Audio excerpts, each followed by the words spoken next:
Bonjour à tous, on se retrouve aujourd'hui pour vous parler de la disparition de Carly Lane Gusset. Nous allons nous plonger dans une disparition très étrange, très mystérieuse. Carly est née le 13 mai 2002. Ses parents, Lindsay Fairley et Zachary Gusset. Quand elle était petite, ses parents ont divorcé et elle aura bientôt un troisième parent dans sa vie, sa belle-mère Melissa Gusset. Elle s'entend très bien avec sa belle-mère. Elle a également deux frères plus jeunes, âgés de 9 et 10 ans. Carly est décrite comme une jeune fille très attachante. C'est une jeune fille qui a toujours le sourire et adore être avec ses amis. Mais à l'âge de l'adolescence, elle commence à faire quelques bêtises. Nous en reparlerons un peu plus loin dans la vidéo. En août 2018, Carly a déménagé avec son père, ainsi que sa belle-mère à Chalfant, en Californie, une petite communauté rurale d'environ 650 personnes, située juste à l'est de la Sierra Nevada. Alors c'est entre le parc national de Yosemite et l'État du Nevada. En fin de compte, c'est une toute petite ville. Compte tenu de la toute petite ville, il n'y a pas d'école ni de collège. Donc les enfants, ainsi que les adolescents, vont à l'école à Bishop, à environ 22 km, donc 14 miles. Elle vivait avec sa famille sur la rue Ponderosa, près de White Mountain Estate Road. Quand Carly assistait pas à ses cours, elle travaillait à temps partiel dans la société de musique pour laquelle sa belle-mère travaillait également, en tant qu'assistante. Carly aimait beaucoup son travail. Bon, c'est vrai que pour une adolescente, travailler dans la musique, c'est l'idéal. Carly aimait s'amuser. Elle était douce. Et elle avait un grand sens de l'humour, donc ce travail lui convenait totalement. Malgré sa nature calme et introvertie, elle était populaire parmi ses camarades de classe et appréciée par de nombreux membres de la communauté scolaire. Mais quelque chose va se passer. Carly faisait face aux répercussions d'avoir été suspendue de l'école après avoir été surprise en train de consommer de la marijuana sur le campus. Étant donné que ses notes étaient également en chute libre, elle a été forcée de suivre des cours, ce qui a semblé l'aider à remettre ses notes sur la bonne voie. Son comportement en a surpris plus d'un. Ce n'était pas dans ses habitudes de fumer déjà de la marijuana, et ses notes en chute libre, vraiment, ça commençait à devenir un petit peu inquiétant, car c'était quand même dans l'ensemble une très bonne élève. Nous arrivons le jour de la disparition.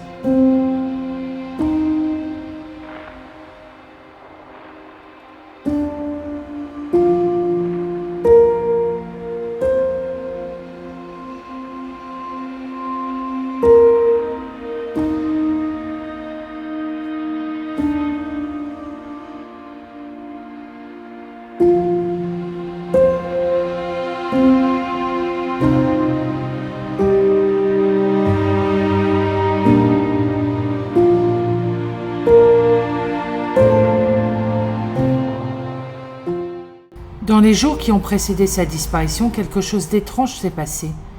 Elle a dit à ses amis qu'elle vivait des épisodes un peu psychotiques, si on peut dire, et craignait que quelqu'un ne la suive via son téléphone portable, c'est-à-dire qu'elle aurait été géolocalisée. Le soir du 12 octobre 2018, Carly a demandé à Melissa, sa belle-mère, si elle pouvait assister à un match de football au lycée. Mais, en fait, elle avait prévu d'aller à une fête à la maison avec son petit ami. Bien sûr, sa belle-mère, ignorant les véritables motivations de sa belle-fille, elle accepta. À 20h, Melissa appela Carly pour lui demander si elle avait besoin qu'elle la ramène du match. Carly la rassure en lui disant qu'elle était avec son petit ami et qu'il la reconduirait chez elle. Les événements que je vais vous présenter, qui ont suivi cet appel téléphonique, sont le résultat d'informations obtenues des parents de Carly et de ceux qui étaient à la fête. Le premier événement qui s'est produit, c'est grâce aux amis et aux participants de la fête qu'on connaît ce qui s'est passé. Carly a commencé à paniquer, elle est devenue frénétique, elle pleurait sans arrêt et elle était impossible à consoler. Qu'a-t-il pu se passer à cette fête? À 20h30, Carly appelle Melissa, sa belle-mère, et lui demande de venir la chercher. Elle insiste, elle dit qu'elle a changé d'avis et qu'elle veut absolument qu'elle vienne tout de suite. Melissa accepte et elle lui donne rendez-vous au parc à roulottes où se tenait la fête. Écoutons un court extrait de l'appel téléphonique de Carly à Melissa. Carly told Melissa, I changed my mind. Come get me. I'm booking it down Dixon Lane. Hurry, hurry, I'm scared. and Melissa left to pick up her Je ne sais pas ce que vous en pensez, mais je pense qu'il s'est passé quelque chose. Déjà, le fait qu'elle pleure, le fait qu'on n'arrive pas à la calmer, et l'appel téléphonique est assez perturbant. Elle a peur de quelque chose ou de quelqu'un. Lorsque Melissa est arrivée au parc à roulottes, elle a découvert que sa belle-fille était introuvable. En cherchant dans le quartier, elle a repéré une petite lumière et a trouvé Carly à près d'1,5 km, courant dans la rue et utilisant son téléphone portable pour se guider. Lorsque Carly a repéré Melissa, elle a sauté dans la voiture et lui a dit qu'elle avait très peur, une émotion qui s'est lue sur son visage. Melissa a déclaré qu'elle était comme un fantôme avec des pupilles dilatées. Était-elle sous l'emprise d'une drogue ? Je pense que oui. Écoutez ce qui suit derrière. Tout au long du trajet vers la maison, Carly a exprimé sa peur, que la voiture allait la tuer. Elle a changé de siège à plusieurs reprises. En arrivant enfin chez elle, Carly n'allait pas mieux. Zachary, son père, était rentré du travail. Il a déclaré qu'elle n'était pas bien du tout. Elle changeait sans arrêt de place, se mettait dans un coin, pleurait. Ensuite, leur disait qu'elle les aimait, et retournait dans un autre coin, et de nouveau pleurait, etc. Lorsqu'il lui a demandé ce qui n'allait pas, elle a été incapable de leur dire, disant qu'elle ne les connaissait pas et qu'elle ne voulait pas leur parler. Pour essayer de calmer Carly, Melissa a servi son dîner, une salade qu'elle a appelée la laitue du diable. Carly était un peu plus calme à ce moment-là, toujours un peu paranoïaque, anxieuse et désorientée. Mais on pouvait enfin lui parler. Elle a finalement admis avoir fumé de l'herbe pendant la fête. Du coup, Zachary et Melissa ont pensé qu'elle avait fait une mauvaise réaction à la drogue. Ils n'ont pas pensé qu'elle était en danger immédiat, donc ils n'ont pas voulu la conduire à l'hôpital. Après le dîner, Melissa et Carly ont passé du temps dans sa chambre, à se peindre les ongles, à colorier et à lire la Bible. Même si Carly paraissait plus calme, Melissa a quand même sorti son propre téléphone portable et a commencé à l'enregistrer secrètement. Elle voulait simplement le faire pour montrer à Carly qu'elle avait un comportement vraiment très étrange. Dans cette vidéo de 8 minutes 45 secondes, on peut entendre Carly dire qu'elle ne voulait pas dormir, au cas où elle serait tuée. Et elle demande à Melissa si elle appellerait le 911 si quelque chose de mal lui arrivait. Après l'enregistrement de la vidéo, Melissa et Zachary ont discuté un bon moment ensemble dans leur chambre, entre 22h30 et 3h du matin, puis ils se sont endormis. Plusieurs choses se sont passées le jour de la disparition de Carly. Je vais essayer d'être clair dans mes explications. Nous ne savons pas le moment précis où Carly a disparu. Les mouvements de la famille le matin du 13 octobre 2018 ont été soumis à un examen minutieux. Car il s'est passé quelque chose avec la belle-mère de Carly, Melissa. Un peu plus tard, Melissa aurait admis avoir menti sur les actions initiales du matin de la disparition de Carly. Au départ, elle avait dit qu'elle avait subi sa routine habituelle. Elle s'est levée à 5h45, s'est préparée, a préparé les enfants pour l'école. Lorsqu'elle a ouvert la porte de Carly, elle a découvert que Carly n'était pas dans son lit. Elle a demandé à Zachary, et Zachary n'avait pas non plus vu sa fille ce matin-là. C'est le premier témoignage de Melissa. C'est alors que l'impensable s'est produit. C'est là que l'histoire de Melissa commence à devenir un peu floue, suscitant beaucoup de soupçons sur Internet au début. La version réelle des événements est la suivante. À 5h48, Melissa s'est brièvement réveillée pour voir que Carly était allongée, éveillée à côté d'elle, et s'est rendormie. Entre 7h15 et 7h30, elle s'est réveillée pour découvrir que Carly était partie et que la porte d'entrée était légèrement entr'ouverte. Inquiète, elle et Zachary ont passé 2 heures à conduire autour de White Mountain Estate et au désert aux alentours, pensant que Carly était simplement allée se promener pour se vider la tête avec la nuit qu'elle avait passée. Incapable de la localiser, Zachary a appelé Lindsay, sa mère, au Nevada, qui à son tour lui a dit de contacter les autorités. Il était 9h35 du matin. Ce qu'a révélé l'enquête. En l'absence d'indication immédiate d'enlèvement ou de description physique d'un véhicule, aucune alerte Amber n'a été envoyée concernant la disparition de Carly. Alors l'alerte Amber, c'est comme chez nous, alerte enlèvement. Sachant que Chalfant, la petite ville où Carly a disparu, a des ressources très limitées, et en fin de compte, ils n'ont qu'un shérif. Donc le FBI et le Centre national pour les enfants disparus ont été appelés en renfort.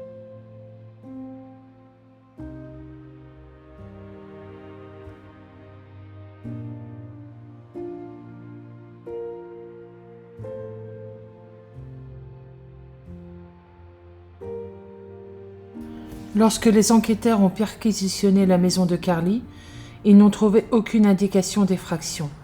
Carly avait laissé toutes ses affaires personnelles, y compris son téléphone portable, son argent, ses lunettes. Le FBI a passé au peigne fin son téléphone portable et ses comptes de réseaux sociaux et ont trouvé un SMS envoyé à son petit ami qui indiquait qu'elle pensait que l'herbe qu'elle avait fumée à la fête avait été mélangée avec quelque chose. Cela a amené le FBI à croire qu'elle pouvait encore ressentir les effets de la drogue lorsqu'elle a disparu.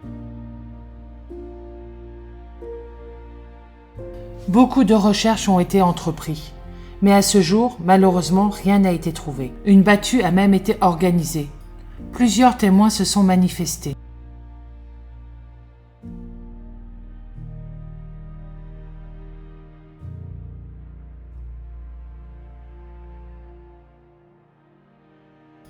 Un témoin se souvient d'avoir vu une femme mince aux cheveux longs passer devant sa maison dans la rue Ponderosa avec un morceau de papier à la main.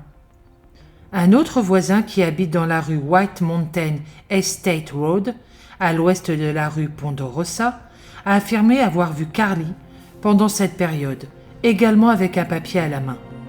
Enfin, un troisième témoin qui coupait du bois aurait vu une jeune fille correspondant à la description de Carly à proximité de la US Highway 6, debout derrière une clôture de barbelés. Grâce à tous ces témoignages, les enquêteurs ont pu déterminer qu'elle avait probablement été vue pour la dernière fois en train de marcher vers le sud en direction de l'autoroute, à environ 30 mètres à l'est de celle-ci et à 100 mètres au sud de la Sierra View Road. Une amie de la famille a partagé que Carly n'avait jamais donné aucune indication qu'elle voulait disparaître ou qu'elle était impliquée dans quelque chose de plus sinistre. Plus je fais des recherches sur cette disparition, et plus je me pose la question sur la belle-mère Melissa. Je sais pas, j'ai vraiment l'impression qu'elle n'est pas étrangère à cette disparition. J'espère me tromper. Après, je sais pas ce que vous en pensez. Depuis le début, au niveau de mes recherches, je sais pas, c'est un ressenti que j'ai.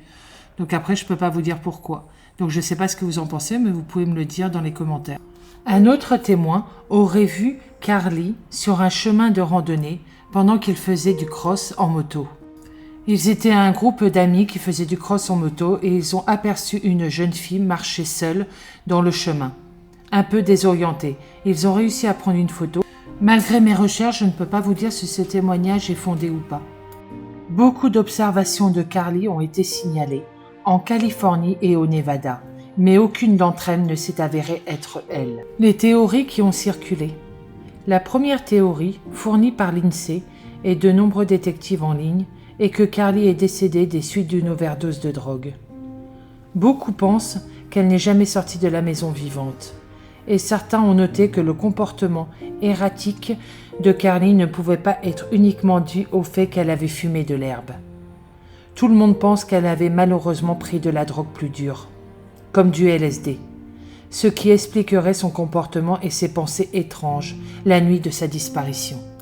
Bien sûr, il n'y a aucune preuve que Carly soit décédée dans la maison familiale, et étant donné l'absence de corps et de suspects, il est difficile de dire ce qui s'est vraiment passé.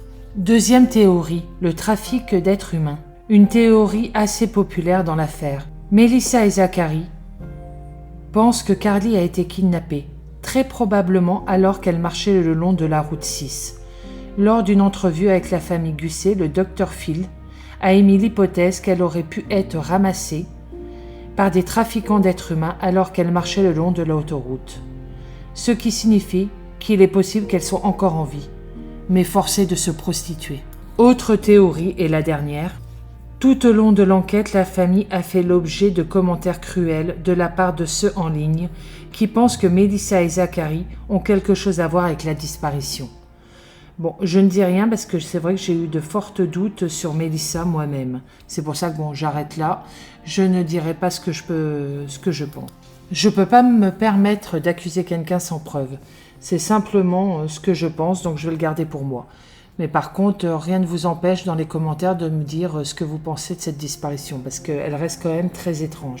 Après, je suis totalement d'accord aussi avec la théorie en quoi Carly malheureusement aurait fait une overdose, et peut-être ses parents, tout du moins sa belle-mère et son père, auraient pris peur et auraient caché le corps. Je ne sais pas, mais cette théorie semble tenir la route. À ce jour, Carly reste toujours introuvable. Elle est toujours dans la base de données du FBI. Donc, l'enquête continue. Actuellement, son cas est classé comme disparition. Si elle était vivante, elle aurait 18 ans.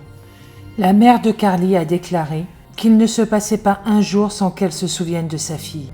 Voilà, c'est la fin de la vidéo. J'espère qu'elle vous aura plu. Si c'est le cas, un petit pouce bleu fait toujours plaisir. Et je remercie encore beaucoup les nouveaux abonnés de soutenir ma chaîne. Et je vous dis à bientôt et bonnes vacances pour ceux qui sont en vacances. À bientôt dans une nouvelle vidéo.